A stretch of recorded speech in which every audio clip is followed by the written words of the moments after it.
Hello, everyone. Welcome back to Podcast in the Sky with Diamonds. I am your co-host, the one, the only Andrew Terbezi, joined also by the one and only Christopher Cifello and the one and only Meg Muse. That's right. Today, we sat down, we talked with L.A. Edwards about his musical journey, about breakfast food, about how beer should be cold and is also served in movie theaters.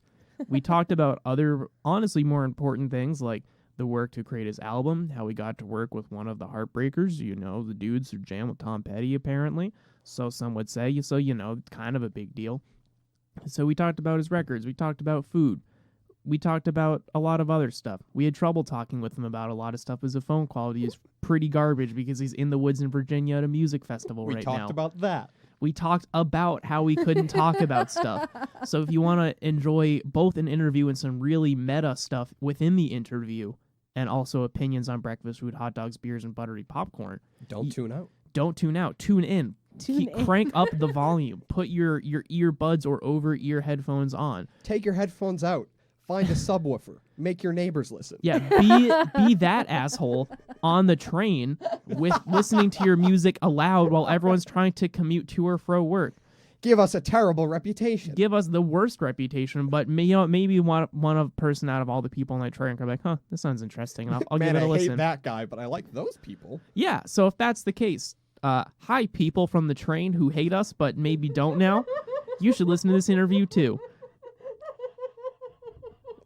So now that Meg's done cackling like a friggin' hyena, let's get the show started. Yeah!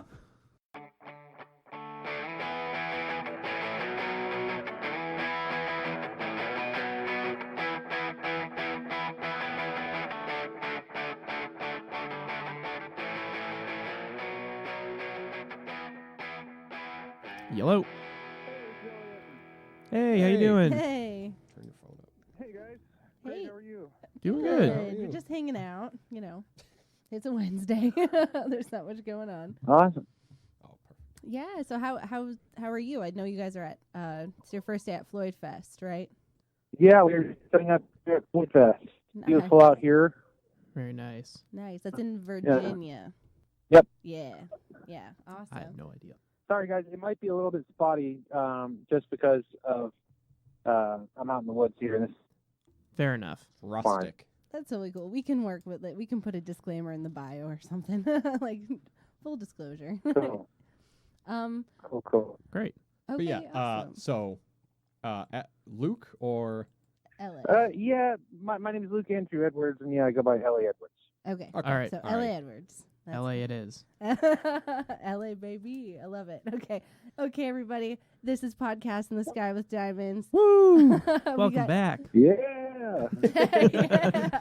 We got LA Edwards joining us today. Very excited. From the woods. From Through the my woods. phone. In your ears. Yeah. Hey y'all. Awesome. So LA Edwards is actually down at Floyd Fest right now. It's the first day of it. So tell us, how's it going? How it's traveling? Everything good? Getting set up and whatnot? Yeah, all smooth. Floyd Fest is a great fest. A couple times before with my brother's band. Mm-hmm. It's a beautiful day out here. Stopped raining yesterday, and yeah, this is real. It's just a kind of a jewel of the genre out here. Everyone's played this festival with in the Americana roots rock genre, so it's an honor to be here this year. Oh, Yeah, it's awesome. That's totally cool. Is it? You didn't say it was your first time, right? You went with your brother's band as well. Yeah, I played guitar here with my brother's band last year, and yeah. Yeah, that's That'd be nice. awesome. So Sweet. aside from performing, I'm sure you guys are super stoked. Are you really excited to see anybody in particular that is also going to be there? Yeah, let's see here. We're excited to. I think American Aquarium is tonight. Excited to see them. Mm-hmm. Lucas Nelson. My brother's real excited to see Casey Musgraves. He's kind of like a star crush on Ooh, her. yeah. Nice. I like Lucas Nelson too. I've got a few of his songs in my Spotify library. Yeah, those are a couple, and then there's the late night jam bands. I think this year's like String Cheese Incident. So Nice. I know of them. 'Cause I know Yeah, some of my jam yeah. bandy friends are really into them. yeah, they'll go till like 4 a.m. So Damn. As you do. Wow, I guess that's really jamming late into the night. That's super cool though. I've heard of Floyd Fest, but I don't know too much about it. yeah. Sorry, Yeah. what's that? I said I've heard of Floyd Fest, but I don't know like super too much about it. I was just looking on their website yesterday to check it out, and obviously it's like dedicated to Pink Floyd or whatever, named after Pink Floyd, which is really cool. Yeah, it's a very eclectic, cool festival. So Definitely. yeah, we're down here. We have 3 sets between now and Saturday, so we're ready to rock. Oh, that's yeah. dope. Sweet. Dope. So you get to Yeah, perform a and lot enjoy. of our band. Yeah, a lot of our the band has never been to the southeast. You know, being from the west coast, so they're like, "Whoa, man, it's like a rainforest out here." And, the southern hospitality is like very very charming. So Yeah, definitely. Hell yeah, that's awesome. That's super cool. Yeah. So I also saw that you guys are going to the Oak Harbor Music Festival at the end of August. And you're going to be joining what is the biggest name on the flyer, Jamestown Revival, which is another favorite band of mine. How stoked are you for that one? To be playing the same kind of venue as Jamestown. That's huge. yeah, we're very excited about that. We played that festival like I think about 3 years ago, Mhm. and the founder of that festival is like this guy, so he always takes really good care of us. And Jamestown, of course, is very very cool. And then we're playing Bumper Shoot the day after that, which is in Seattle. So Nice. Sweet. So you guys are going to be all over the place, in the next few months. That's pretty cool, though. You've been playing around for a while now, but you only recently released your first official record, right? yeah, well, I'm kind of like a slow mover. There's nothing wrong with that. Yeah, I'm kind of a slow mover. So I started LA was just kind of my solo thing after the previous band kind of disbanded, Mm-hmm. and then mainly just as kind of like a name to write songs under, and now it's kind of turned into like this badass band. Absolutely. Just kind of collecting players organically, through friends of friends, or they see us at a show or something. But yeah, me and my brother Jerry are kind of the, I wrote the songs, and then I told Harry, hey man, look, I need a drummer. So then we just started adding people after that. But I think it's been about like 4 years or so, like since we released the first little self-produced EP from the garage. And then last year, we did the one produced by Ron Blair, and that's opening a lot of doors for us. So it's cool. Yeah, that's awesome. Absolutely. It's super cool. Which I guess I'll just jump right into that question that I wanted to ask. I mean, your album was produced by the Heartbreaker bassist himself, Ron Blair. What was that like for you? Because that's I would lose my mind. It's very cool. He's first and foremost, he's like a friend and mentor to us.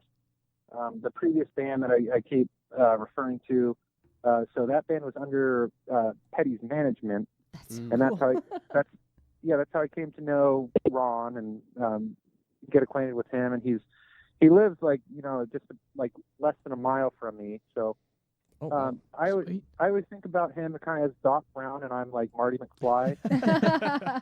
He's exactly like that. He's always got the strangest instruments in his house. Like bass harmonicas, didgeridoos. Like he's just such a character. And, like the covers that he do over there, are just that you've never heard in your life. So he's helped us grow. He's helped me grow as a writer, and then also helped the band out a lot in every aspect. Live and then on the recording. Like, hey, you guys really don't want to do that. And you can definitely hear a lot of his knowledge and instincts on that record. He's on all the big Petty records. He's if you don't know, he's the original bass player for the Heartbreakers, who left to do the suit shop in LA, and then rejoined when they got inducted into the Hall of Fame. So I think he's the best bass player in the world. That's my opinion. But nice. Hot takes with LA Edwards. He never likes to play bass. That's interesting. He never likes to play bass, but he's the best Honestly, one. like he's the best. He just fits so well in the pocket, and that's Tom Petty's word of mine. He said he's the best player around. So That's really Oh, cool. well, if Petty said it, it has to be true. There you go. I would not be so brash as to Argue against that yeah. one. What do you think was like one of the biggest lessons that you had learned from him over your time working with him? if he doesn't like things to be cliche, you know, like the songs are pretty straightforward, so he likes to add something that will kind of take it in a new direction. That's something that people can latch onto. Like, he's a very quirky person, so it's like something kind of quirky that gives, it makes it a little bit. And the Heartbreakers do this all the time. You know, they add like a little instrumental hook, or they'll add like a weird instrument like a sitar or a didgeridoo, and you can't really tell what it is when you to the naked ear, but when you hear like, oh yeah, that's actually a sitar, you're like, oh shit, that's super cool. Oh yeah. So just keeping things awesome. interesting, and then also kind of how to work in the studio with the best results, the most efficiently, and just crank things out. It's helped me a lot going into other studios, having worked closely with him over the years. That's awesome. Yeah, that was something I wanted to ask. Like, kind of like along that line, did you get any like cool tips on like playing live from him, or like just any like fun little like studio tricks or like songwriting tricks or anything like that, just from like working with someone who's been sort of like in the industry, if you will, for like a long time and worked with a lot of incredible people? Yeah. Yeah, he's an excellent performer as well. So I've learned a lot from him on that. Like, he always keeps his eyes open. That's like a lesson that I always try to take away, that he kind of taught me. He's like, keep your eyes open. It doesn't matter if you're feeling the song. Keep your fucking eyes open. So. Hey, I mean, just because because like when you're performing, you don't, closing your eyes just doesn't look good. So your songwriting technique, at least from what I've noticed after listening to you, is pretty similar to Petty. It's simple and endearing and a little bit of story writing. Would you overall say that he's your biggest influence out of everybody? No, not for songwriting. For like a band leader and work, how to work. I don't know. Like, I wasn't really raised on such of the type of music that I make now. We were raised in the church primarily, so a lot of like hymnal songs, and like when I went to high school, I was down to Pensacola, Florida. We were part of the Pentecostal church there. So a lot of those songs, I would say that kind of, that's kind of how I wound up in this genre by default, is because that's the same story of pretty much everyone in this genre. Is they grew up singing hymnal bluegrass, which is the bluegrass, so or bluegrass, which is derivative of church music. A lot of music comes from church, like soul music and other stuff. So a lot of those hymnal songs, at least the melodies and chord progressions, those are great songs at the end of the day. Oh yeah, absolutely. I definitely could tell there were like definitely some gospel influences that I could see in there, which can be said for most Americana and rock and roll music. Is that's where the root of it is. Yeah, and in those churches, they're also showmen, even though they're kind of religious and doing it, for reasons, but yeah, they're definitely showmen. They're putting musical feat for sure. So yeah, so that's probably like the music that I listened to the most, or to write songs, was the church music. It's the bass, where it sort of comes from. Sounds like you guys are having fun. Yeah, I'm at the campsite right now. We're just kind of gearing up for night one here. Nice. Yes. Yeah, are you performing tonight? No, Saturday. No. Yeah, Friday and Saturday we're on, so we're just kind of chilling here. Hell yeah. Yeah, that's Sounds like cool. a good time. So like sort of how you're like, you have your music based in like this old sort of like gospel and soul, like with a lot of your music, it really sort of has a lot of like 70s rock and Americana sound, and like there's been sort of like a lot of like resurgence of that music lately. Have you sort of noticed you being like grouped in with a lot of those like old school revival, I guess, for lack of a better term, artists? Yeah, I think so. I think that's actually kind of helping us right now. Just because it is kind of a trend that's going on, I guess, like is, a lot of these people, we're not aiming for that. Like, we're not going retro with it. Right. The product of that sound is just all of Ron's gear is from the 70s or 60s, and it's really, really, it's really, really expensive. So it sounds like that. We didn't really, we don't really write with that in mind, but I think it's helping us out. Oh yeah. Definitely. For sure. So it's easy to like sort of ride that wave, if you will, and that's like sort of a popular sound. And you guys like, even if you weren't intentionally, I definitely would imagine some mojo from that old gear sort of Oh, found its way yeah. into your guys' For songwriting. sure, mojo. Oh, yeah. Music mojo. Yeah, definitely. When you're hanging out with Ron, and that's kind of rub off, and it's just right place at the right time. I'm glad that it's fashionable right now. It's great.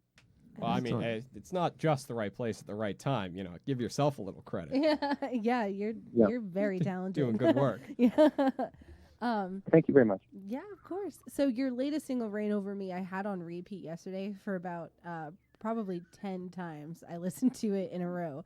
It absolutely drips with like that classic 70s rock twang that everybody loves so much. And to me, at least, is like a marker for like a really good summertime playlist song. So what was your biggest influence for you in writing that song, and what was it like to get it out and record it? Oh, thank you. Yeah, so that one was really easy to record just because, it's just got the groove is so defined on it. Mm-hmm. It kind of all just goes back to that musical hook. We just left it off the record to kind of things later because, saving some money for the bank. And I wrote that one just about, hanging out down in the Gulf of Mexico. Nice. With my family. And, there's a lot of crazy storms down there that, driving around in that kind of weather. And it's just kind of a weird, swampy summer. Hell yeah. Very cool. So along that line then, since that was like the first song you cut, was there any song on the album that almost like didn't make it, or is there any songs that like, without spoiling whatever's coming out next, are you sad that like didn't make it on the album? No, yeah, so that's everything that we cut for that session is now out, so it's spoiled there, but let's see here. We had a really tough time recording the biggest single from the album, Leaving Los Angeles, just like we couldn't really get it together. Mm-hmm. But so that one was like really, really tough to record, and it's gone on to be kind of the biggest song from the album. And then besides that, let's see here. Everything else was pretty straightforward. Just working for long hours in the studio with Ron. And then Ron laid the secret track. I don't know if you guys have heard that on the last song that's Ron at the end. Yes. Yes. Yeah. Yes. Yeah. It was, well, real quick. Speaking of that last track, the sax came out of nowhere and was a very pleasant surprise. I really enjoyed that. So it was engineers that had to put that on there, and then the time meter for the song corresponds with the verse number in the body. It was kind of very cool. Nice. That's actually very, very cool. kind of like Harry Potter, little treasure there. Speaking of, getting sort of into the more of, I guess, the nitty gritty of the songs. One question that I had, and I don't know if there's a real worthwhile answer to this, but it seems like a lot of music, specifically, in the Americana genre, just that have those influences, mention the county line a lot. So specifically in Leaving Los Angeles, you mention it sort of as a destination as you're escaping. And I'm just sort of wondering if you have any thoughts on the significance of the county line, because it just seems like a lot of music references it. Music of like a certain kind of style. Yeah, I like that question. Thank you. Let's see here. I wrote Leaving Los Angeles about kind of like a bus stop that I had with my older brother. And then I kind of wound up just like leaving him on the side of the road on the creek. Oh, shit. Yes, it was terrible, and he's forgiven me for it since. Well, thank God for that. We've made it, but so that song about that it wasn't really or like it wasn't like a metaphor for anything else. It was like, I guess it kind of is, like it's about kind of growing up with someone and fighting a lot. But the line thing I think comes from in this genre is because for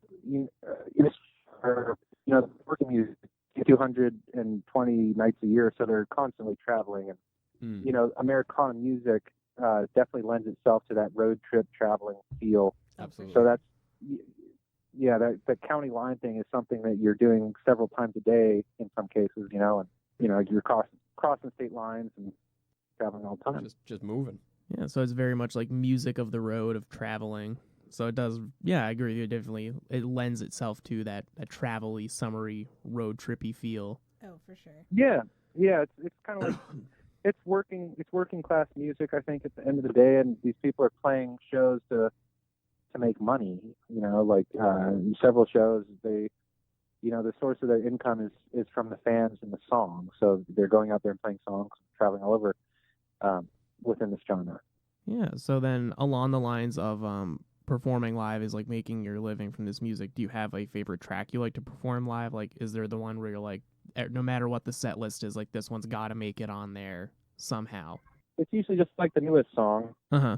I would have to say that the song off the new album that I really like is Louisiana, and for whatever reason I think it's like that opening like stanza that I like the most about it, like caught my attention. So what was the inspiration behind that one? Yeah, that one's kind of like a sister song to Rain Over Me. Kind of the same, comes from the same place of the brain, I think. Just kind of about traveling down the road and small town blues. Absolutely. Yeah, and it kind of started with the guitar riff in the beginning, and then kind of grew into a thing, and then I think the engineer had like the idea to put some accordion on it. That one's really fun. That one's really fun. Do you remember how old you were, out of curiosity, when you wrote your first song? 8. 8. Nice. Can I ask what it was about?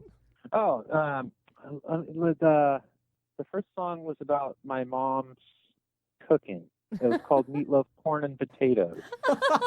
Sounds very homey and very filling. Yeah, I remember it very well. And we played it for, I think it was either her birthday or Mother's Day. Oh. That is lovely. Very cute. That's much better than anything I've ever done for my mother. That's like the best one I've heard.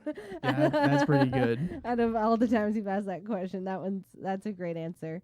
So when did you realize that music was what you wanted to dedicate your life to? Was there any defining moment or like specific record that you listened to where you were like, yeah, I want to fucking do this like forever? Huh. I don't know. I don't really know what the specific point was.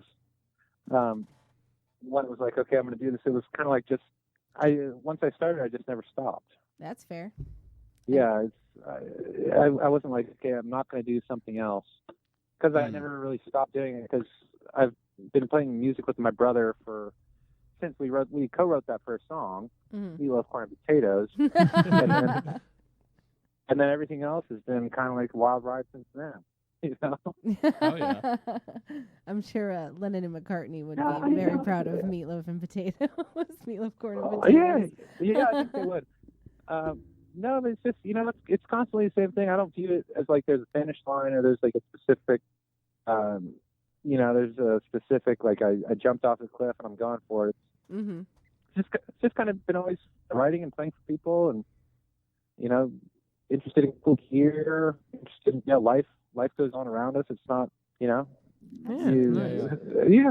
things are hard for everyone. It's like, and things are great for everyone at the same time. It's like if you go and get a job at, working for someone else or whatever, that's hard in my opinion. So it wasn't, like, I don't know, it wasn't really a choice that I made. No. I guess. Yeah, I just kept doing it. I don't know. Awesome. If it makes sense and it feels natural, why stop? If that's what you like to do, that's what you like to do. Yeah. So Yeah. I would like to ask, if you don't mind, just from one person who plays music to another, do you have any like cool gear or like any cool stuff you're playing with right now? Yeah, I'm a big fan of the strum. My little brother keeps buying those for me. So I just got the rotary pedal, the Lex. But yeah, I'm on this pedal kick right now, and then yeah, I feel that. Yeah, amps. I got like a 19. I think it's a 50. It's a 50s Gibson Ranger. Okay. I've seen one of those before in like a guitar, like a boutique guitar emporium that has stuff that's way out of my price range. But like I've seen those things before and they're pretty sweet. Yeah, it's a great amp, and I got a good deal on it because the guy who owned the shop was friends with Ron, and he had two, so he sold us two, and then I got a Ron deal on it, so that was good. There you go. I obviously owe a lot to Ron, but just guitars and amps, and then kind of like outside of that, like I'm trying to put more 12-string in, Okay. and then but just like just cool old shit. The older the better. Oh, Yeah. absolutely. I had The It was older the better. I had an old 12-string like years ago. I got it. Actually, Chris was with me when I went and bought it when we were in Oh. college. Yeah, did we And- go to some guy's basement or something? Yeah, we got so that is like it was this dusty old thing, like some dude's basement. He was like trying to move a bunch of stuff because he's like, I want money to build like a home studio. So I got a good deal on it, and then like I never played it because it was ridiculously hard to tune because half the tuning heads like barely turned. But Yeah, yeah, that's always the problem. yeah, that's what everyone Neck says and about half. 12 strings is they're like, man, I love this. I'm just too lazy to tune it, which is like Yeah. basically where I was with it. Yeah. Well, I hate to break. You should tune your rig guitar. I mean, yeah, but that one I am fine with tuning, but the 12 string with these like ancient tuning heads that I had to like wrench on to Damn. turn was a bear. The older the better, though. They made the 90-degree tuners so that you knew which one you were on. But, mean- but the neck is too thin on those, so Yeah. that makes up for the ease of tuning is not as hard to play, which is even worse. Yeah. Gotta strike that balance somewhere. No excuses, Andrew. Yeah. Whatever, Chris. You guys. So I guess before we get into like the super fun ones that are just like the, fast round ones, aside from Floyd Fest and Oak Harbor, what else do you guys have going on for the rest of 2019 or early 2020? Any new albums? Yeah, we're gonna put out an album next year, probably in the spring that we're gonna cut in Sweet. Nashville. Nice. So after we're done with all of our festival dates, we're gonna be getting back into the studio, and then just kind of see our booking for next year after that. But yeah, just kind of writing right now, and kind of it's nice to have like a good group of players around me now, because you kind of write for where you're at in life. So it's like if you're a solo person, you write like, okay, well, I'm going to need to play all the instruments. So what's that going to sound like? Like, what can I actually play, first of all? Mm-hmm. And then you want to keep it sparse. But now, like, we travel around as a 6-piece band sometimes. So it's like, okay, like we have more horsepower now. So the songs are going to be bigger. Oh, absolutely. yeah. Or if anything, just, more eyes and more ears on a project. You can always get like a different idea from someone you might not look at. Workshop it more. Yeah. Yep. Definitely. That's awesome. Plus, it's just good to jam with that many people, man. That energy True. must be insane. I can only imagine. Yeah. Awesome. So I guess let's just jump right into like our fun let's get to know L.A. Edwards questions. Let's do it. So what would you say is your favorite thing to grill, and what is your favorite beer to drink while you are grilling? Okay. Let's see here. To grill, I like to grill fish. Nice. That I caught. That's like the ideal. And if not that, then hot Ooh. dogs. Fair enough. You gotta settle sometimes. All American Americana hot dogs. I love it. Yeah, I like a good hot dog, and then my favorite beer right now is probably Pacifico, but I'm drinking a Sierra Nevada Sweetwater 420 at the moment. Sweetwater Mm. 420. That sounds fun. Our lead guitar player here, he corrected me. My favorite beer is actually Yingling, and he's right. Hey, that's Hey, not a bad choice. Yingling was my favorite beer for many years. I don't think I'm not picky when it comes to beer. I'm not picky. I just don't like dark beer. That's fair. Not dark beer is a weird thing for some people because it's so like heavy. Yeah. Mm. Yeah. Yeah, I can't And I'll really still get drink into beer. As long as it's beer, right? As long as it's beer. Um, But I don't like warm beer. no. That's fair. That's no fair. one likes warm beer. Well, the Germans do. Well, But I'll drink that too. But I'll drink that too. I mean, I'll drink any beer if you put it in front of me, but At least he's honest about it, right? Awesome. What's the first record that you ever owned? Oh man. My first record that I bought, man, I don't know. It's probably some Christian band, Some Christian band. Nice. Beach Boys. Beach Ooh, Boys. nice. Ooh, yeah, that's Yeah. what's up. Yeah, Born in the USA, the greatest hits. That was like my mom's favorite album and my dad's favorite album. I think I have that record in my house.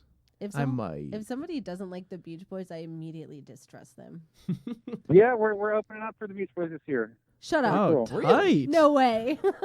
Yeah, we are up in Oregon. It's pretty cool. That's awesome. How did that end up happening? My brother Jerry, he's kind of taking on the role of manager, and he's just kind of going around and just working miracles, man. I don't know. Fucking go, Jerry. Yeah, props to What? Jerry. Is he there? Can we talk to Jerry too? He actually set up the campsite. So. Yo, tell Jerry's Jerry killing it. Tell Jerry we love him. Full support for Jerry. Yeah, I'll tell him. Jerry I'll tell him. 2020. Full support. Jerry Big J. 2020. Big Yeah, J. Jerry for mayor. Awesome. So, what's your favorite song cover? Or is that what you meant to write? Yeah, I don't quite know how to phrase that question. Cover but song. cover perhaps. song. That'd be the one. That's how you do it. Loretta by Towns Van Zandt right now. We cover a lot of Towns Van Zandt. Actually, he's the only covers we do on our set. Oh, nice. Nice. All right. That's pretty cool. We're But gonna be Loretta, there's like lots of it's just kind of a jammy solo song that can last as long as you want. So it fills up a lot of space, and we have a long set, and there's Oh. just warms out. It's super easy. Easy, fills up time. Yeah, Sounds like a three-chord win-win. pleasure.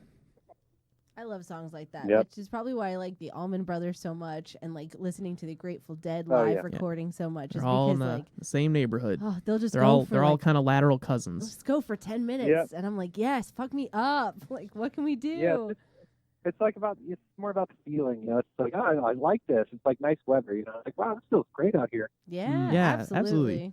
So on the subject of music, do you have like a guilty pleasure song or like guilty pleasure genre that like no one would think? Like, do you secretly just like bump Britney Spears when you're in the Selena shower Gomez. or something? That's actually most of the music that I listen to is a guilty pleasure. Like, That's fair. I mean, I'll be listening to pop radio and I'll hear something that I like. Like, that's like no one says that in this genre because everyone's so hoity-toity and like stuck up. They're like, man, if you don't like fucking, You don't like this obscure band. You're not a real musician. yeah, it's like they're the greatest shit I've ever heard. I'm like, they sound like garbage to me. Give me some Britney Spears or Shania Twain. There you go. Back when I was a kid, my sister and I, there was a Shania Twain concert that we had on DVD, and I think that pretty much any time we went to my mother and was like, hey, it's summer. We got nothing going on. Give us something to do. She'd be like, all right, you're watching Shania Twain. Dude, I saw her when she did her comeback tour, and this goes beyond like just listening, I guess. I'm showing my cards here, but I saw her live recently. Oh, Wow. shout out. That's cool. Yeah, she can still sing. Still jamming. Yeah, Props to Shania. legitimate artist. She's an artist. Yeah. Oh, yeah. She used to play with Alison Krauss. For crying out loud. Yeah, she's a great singer. Oh, But, absolutely. guilty pleasure. Yeah.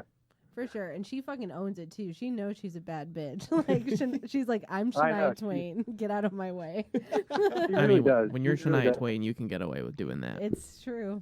It's absolutely true. What is your go-to snack to sneak into the movie theater? What is the movie theater snacks? I guess it's popcorn. Straight up. Can't go wrong with some good old movie theater Popcorn. popcorn. Yeah, popcorn, and then we usually they sell beer there now, so popcorn and beer is That's kind of go-to. They're just fueling our alcoholic lifestyles. But at least there's buttery popcorn. At least there's buttery Yep. popcorn. Can't Yeah, say no beer to and that. popcorn. At least Solid. it's cold beer. We'll still drink the warm beer, but at least it's cold. This is true. Yeah. Sometimes I sneak those like tiny little mini wine bottles into my purse so that I don't have to buy overly priced alcohol at the movie theater, and I'll just sit But- there. The value of bringing your own is you don't need to leave the theater. You get to Mm. you go your beer. Yeah, Oh, that's true. exactly. I have a hard time because I'm there. I don't like milling about while there's a movie happening. I'm there for the movie. I Yeah. gotta be Exactly. efficient. Yeah. So on the subject of movies, what is your favorite childhood movie or your favorite movie from when you were a kid? Let me think about that one. I really like Dumbo and Bambi. Bambi. Mm. Yeah, I like those movies are so dramatic. It's like there's a couple of yeah, Oh, those two. Bambi Alright, used sweet. to make me cry uncontrollably when his mom died. It I mean- doesn't know. I Pretty mean, much. it still does. But when I was really young, It's fucking tragic. it's so Oh rough. yeah, and then they just market that to kids like, yeah, it's a great movie for the family, except someone dies. One of my very first memories involves Bambi. It was very vivid. I was like literally 2.5 years old. Uh-huh. We were living in Maine. My dad came home, and the first thing he said to me was, "Hey Megan, guess what? We shot Bambi." And I ran into my house crying, and my mom yelled at my dad Oh, Kev. because him and my uncle had just come back from hunting, and they did actually shoot a deer. But like for 3 years, I was like, "Bambi's dead. There's no use anymore." And here she is now. Yeah, here I am Oh, now. Yeah, yeah, he's still out there. Don't worry. Thank gosh. Did you see the live action Dumbo? I have not, but I'm curious if you have. It wasn't good. I haven't seen it, and I haven't seen a lot. I saw Aladdin. I And have that was not. actually really good. Oh, really? That's good. I heard good things about Aladdin. I think Dumbo kind of came and went because I was talking about a coworker with this the other day who was like a huge Disney fan. And she was like, did Dumbo already come out? I'm like, yeah, Dumbo came out Like a while a year ago. And then like, I think it just kind of came and went really quick. So I hope that's not like a say of how good it was. Maybe it was just like got stuck with a bunch of other popular movies or something. I don't know. Okay, so next question. What is your favorite dinosaur? Dinosaur. Yeah, I always ask this question. I ask it at work. I ask it to random strangers. Like, people need to talk about dinosaurs more. I don't know why you're laughing. The water predator. Kind of like the Loch Ness monster. Yeah. Okay. Oh, plesiosaur. Yeah. Please. Nice. I'm down with that. Yeah, plesiosaurs. Yeah, plesiosaurs. That's my favorite. Yeah, I like all those. I'm a water animal fan, so that would be my favorite. All right, cool. Nice. All right. Awesome. Well, what do you like for water animals now? What do I like them for? No, like what are your favorites? Do you like ducks? Do you like otters? Crabs? No, I love otters and I love orcas. Those are my two favorites. Hell yeah. Orcas Very are tight, cool. dude. Otters are tight. Orcas are freaking Otters. tight. I can't wait. I want to see one. We live in San Diego right now, so they got rid of Shamu after that movie Black Whale. But I would Mhm. never go to SeaWorld anyway out of No. protest because I Yeah. think that's totally lame. Yeah. But yeah, I want to see an orca in the wild. Is like that's. I don't have a bucket list, but that. but that is on it, if one were to have one. Yeah, I want to see an orca. That would be tight. I think we had one off of Massachusetts not too long ago. We always have Did we? sharks over here at the Cape. Yeah, but I'm pretty sure someone saw an orca not too long ago. Huh. Which is weird. Oh wow. I know Cool. it's crazy, right? Who would think to see an orca in like I mean, at they're the in like, Cape? I don't know. I don't I study. don't know enough about the ecology of. Yeah, me neither. My sister did. She was obsessed with orcas for a while, so she had like a bunch of stuffed ones. Okay. Next question: waffles or pancakes? Oh, waffles. Hell yeah. Didn't even hesitate. Waffles are nice. You got the little crevices to soak up butter and syrup Mm-hmm. or whatever other accoutrement you have put on your waffles. Yeah, that's not even an either or. I don't even like pancakes. Well, there you go. I like pancakes, but the objectively correct answer is Is waffles. waffles. So Right. 100% on that test. I would also respect if someone came out of right field was like, well, what about French toast? Oof. Because I feel like you could No. put French toast in that. No, okay. It is known. If you are ever let whoever is listening to this know if you are hosting LA Edwards for breakfast, make sure it is waffles Not and French waffles toast. only. Oh, they know. They know. And I also know crepes. I don't like crepes either. Really? I don't think I've ever had a crepe. What? Never had a I crepe. think they're pretty good. Crepes are pretty good. Crepes is a pancake. And pancake. Oh my god. I can't decide if that's a hot take or not. I God, think it is. Just laughing. It's fine. It's one of those. It's one of all those right. interviews. Oh, jeez. All right, so Pop you know, Rocks are so pretty as you good. are assembling the LA Edwards buffet, you have to have waffles, hot dogs, popcorn, and beer, preferably cold. That's all you need. Oh, Yeah. Flamin' Hot Cheetos. And like, That's ooh, a good one. Yeah, Flamin' Hot Cheetos is actually my current favorite. Yeah, this is delicious. absolutely.